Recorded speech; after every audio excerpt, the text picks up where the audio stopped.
The migration section of Eye on Elegance is something that emerged from looking at the quilts that we had from Maryland and Virginia early in the planning of the show. And we realized that a number of them represented migration of styles, initially from Europe to America. So we have a very typically English-looking quilt made by a woman who emigrated from England. We have a style of patchwork that was practiced in Germany that is made here by the wife of a German-American tailor. And we have examples of styles that moved south and west, so that while they are originally Maryland or Virginia styles of quilts, these were made in one case in South Carolina and Georgia, in another case in Texas. We also have three album quilts that were made in other parts of Maryland outside of Baltimore.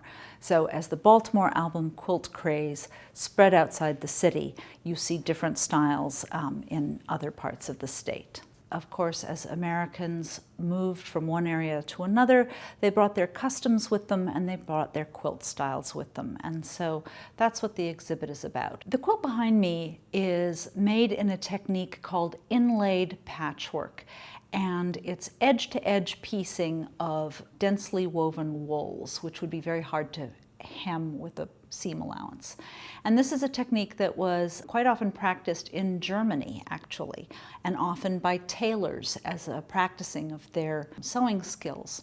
And what's interesting about this example is we know it was made by a woman named Elizabeth Kobler, who was the wife of a man named Barnett or Barnabas Kobler, who was in fact a tailor and whose parents had emigrated from Germany. So there's a very known chronology and provenance here that he would have learned these techniques, and his wife perhaps learned it from him, and she made this quilt made from a lot of menswear fabrics. The reds and blues may very well have been from military uniforms, not necessarily from the Revolution, because there are other fabrics that date to the 1790s. But it's a wonderful document of the European origins of American patchwork and applique, and of migration to this country.